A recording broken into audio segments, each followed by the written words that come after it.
mechanized farming. The machines do most of it. They have people on these machines, but they have power tillers, they have harvester, they have planters, so the input is lower. That's why you don't have that high overhead, so they are able. And also, I must say, the government subsidizing the passport. They get subsidy. So the government of Liberia, our President Joseph Boakai, he's committed. When we get to that stage, locally grown rice, we're going to start importing. Yes. And when you do that, you create a market. When you create a market, so you're going to have an edge. But you always say to me, because when you say, I always say agriculture minister is the unluckiest person, because the president knows everything about agriculture. So he can sit down and tell you exactly what needs to be done. So we'll get to that stage where you'll be able to sell your rice, and our rice are healthy. If your rice is locally grown rice, it's actually very healthy. It helps curb diabetes because you do the right rice. So this is something that we can look at in this room as well. Our red rice is very good. It's very, very healthy. So these are things that will start to market, and you will have opportunity to be able to, because when they import the rice, when you put the duties high on it, they're not going to be able to sell. Yes. And that will give you opportunity to be able to sell in the market, give you a market as well. And also the rubber sector, we're still in agriculture. The rubber sector is another sleepy giant. So rubber gloves. We have the biggest plantations you can think about. Firestone for time immemorial from the 1920s have had massive rubber plantations in Liberia. The tires on these cars are going around here that's got Firestone. It's actually rubber from Liberia. Yes. Yeah, but the tires are not produced there. So we want to go to the next stage to add value to our rubber. So when you see this, you would know if the tires had made in Liberia, they had a factory in Liberia. But they take the raw material, export it, and then add value somewhere else. But in Liberia, it's the source of the raw material. So this is a very good investment opportunity for anybody in this room. Rubber has got so many uses, and we have raw rubber. So you can make condoms, you can make gloves.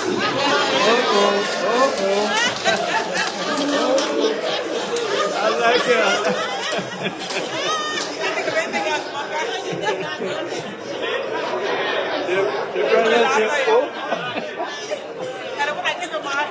You're going that far? I know, right? Good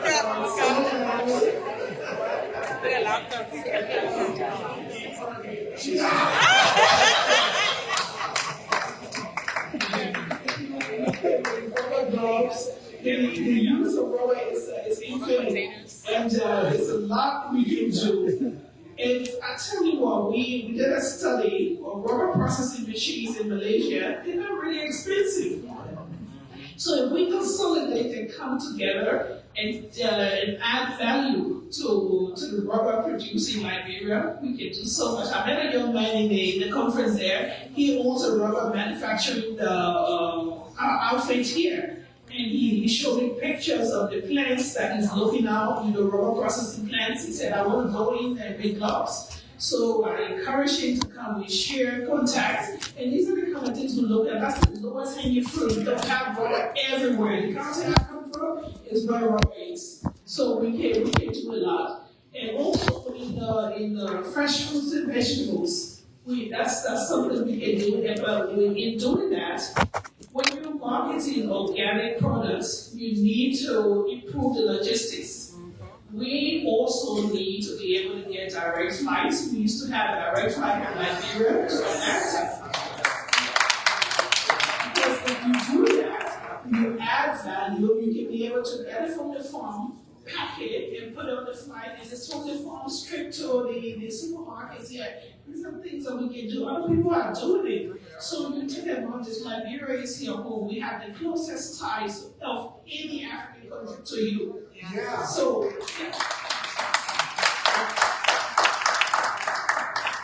when I went to Jackson, Mississippi. I was there for a little while, and I just fit in so well because I was like, I mean, it's like I've been there forever. So you are with your people, especially the South of America. That's my view right there. So whatever we do here as a people, we will protect each other, and we have a very progressive president. He wants this tie. He wants to bring it back. We have not really benefited from. We have not worked on our relationship with the United States as much as we need to. We have all these ties, we have a president who's here. He wants to bring it back home, so you can invest in their country. You have, we're on the west coast of Africa, so the beach is endless. So you go there and let's try to improve the infrastructure. I was talking to the chairman of the National Investment Commission. He was telling me about Barbados. He said the infrastructure is so minimal, but the country is so clean. So these are things we can do. These are low-hanging fruit. To improve the tourism, we don't expect Liberia to be like America. But if we go and we consolidate, we do things together, we work together, we can create that atmosphere where you can come home, you can bring your friends and stories as well. So we just need, the key is to consolidate and to work together. And there was one more point, then I'll give you the mic. Someone was talking about filmmaker. Okay. Okay, no, I just want to talk quickly about the film. Not communication, just storytelling. Yes. Yeah. So the greatest thing you can do as a filmmaker is for us to be able to put the relationship between Liberia and the United States in a short Netflix series. That would work magic. That will put us on the map. It's something worth looking at, considering. Because the history is there, we just need to tell it. Yeah? So, thank you very much. Very beautiful comment. We're wrapping up now. We just want to take Mr. Charles Nathan here has everything about communication, storytelling, media. He's the guru about it. So we'll just give a small reflection, and Dr. Colin here will just give a 2-minute reflection on the educational sector. Then we go to the president, and then we'll have Dr. Harris and the rest of the team finalize it. So here it is, Mr. Nathan. Thank you, Gula. The fastest way to get information is by radio. And then the next one is to make sure that people see what you're doing. His Excellency has mandated all of us, especially the Liberia Broadcasting System, to spread this tool all over the country. So we're working very hard to make sure that we have television stations in all of the counties, radio in all of the counties. And then also to encourage our artists to come out and do what they do best.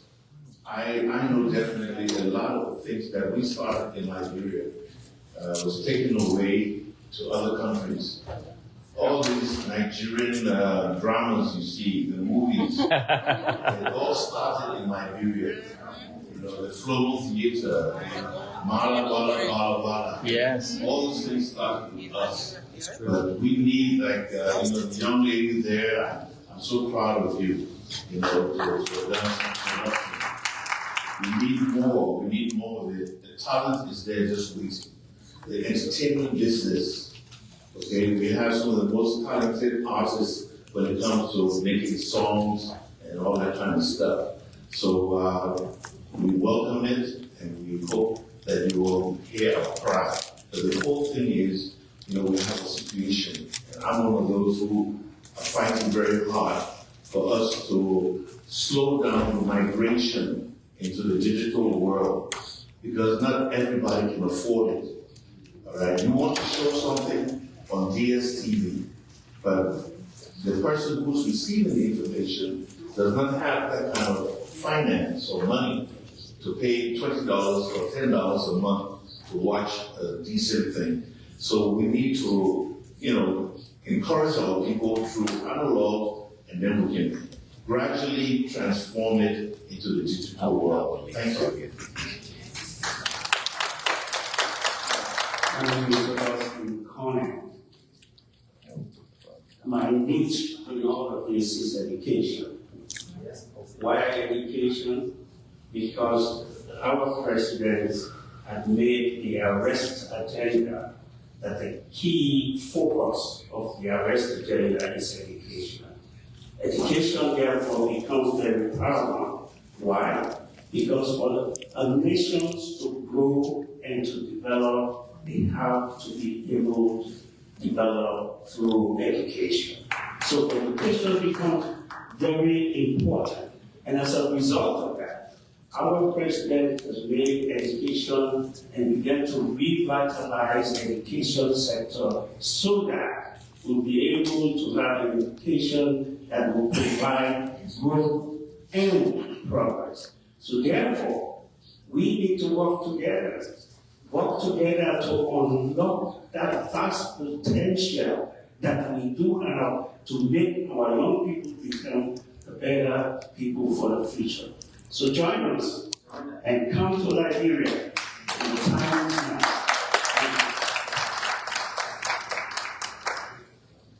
Join us. It's a pleasure now to have His Excellency President Buhari give some reflection on your comments.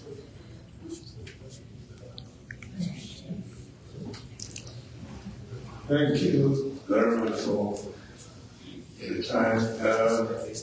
I know there were specific questions that I asked in terms of safety, security, but I want to say safety, security, what is economic security and personal security? They are linked because I'm moving that. you see the society where you have about 60% of society with young people who are unemployed, who are not in school. That's a problem. And this is the reason we want to create opportunities for training, empowerment, to achieve their programs, so we make them employable, and also make them become good citizens.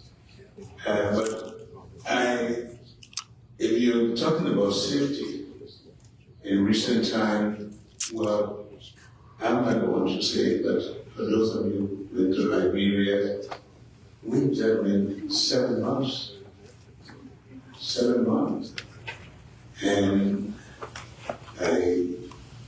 some of people who have gone to Liberia know that they're not have been known for 7 months. People feel that they're more secure. And that's why we say, well, to encourage that is to bring investment, to give them jobs, they can see they go secure. Now, we talk about the women entrepreneurs, and we know very well that women can be very aggressive business people, but we'll show you what the problems were, the financing. There are certain issues about the man who is the Indian who is producing the plastic bag. Not only plastic bags for water, but even for disposable, very expensive. And I asked him, compared to Ghana, I don't think, not in this government, but I don't think we have a ban on that, and if we do, we're not going to create a situation where our people pay prices that they cannot afford just because you want to keep somebody in business. That's not a purpose. So I asked him, But again, let's understand, our cost of production in Liberia is higher in terms of electricity. So that's the problem. And electricity is very crucial for all of those manufacturing. So why we don't want to justify, we can also look into it. This is why we stress the energy, the need for energy, the need for electricity. In that community, Ghana and Cote d'Ivoire, they have better facilities in terms of generating power, and this is why we have the potential, but we need investment. And that's why we are appealing to partners. The more electricity we can generate, the better for us. We can take advantage of that water. We didn't offer that. But again, you have to produce. The raw material, finished good, trade, we have the potential, like the minister said. I have been in agriculture all my life. We were exporting coffee, cocoa to the world market. And we're making money in time. But you know, when the country is going into crisis, for Africa, it is difficult for them to pull themselves out. It takes a long time.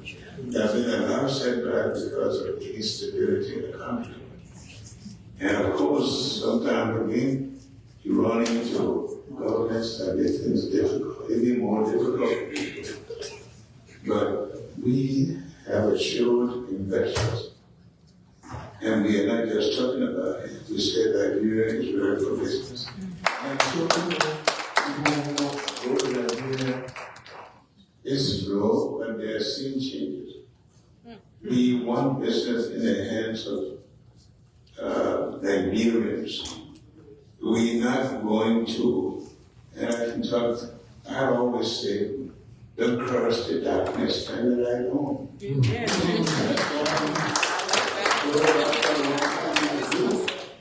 We all should come. You think about the past, but you come to Liberia and take up for agriculture. We just, the Minister of Agriculture has put up our program for agriculture and what we have there for people who want to do it. Liberia has an advantage that most of our communities live in agriculture. But again, like the minister said, the rice production in the way we do it is very expensive. But then again, when the rice is sold in even the supermarket, they're predominantly in the hands of foreigners.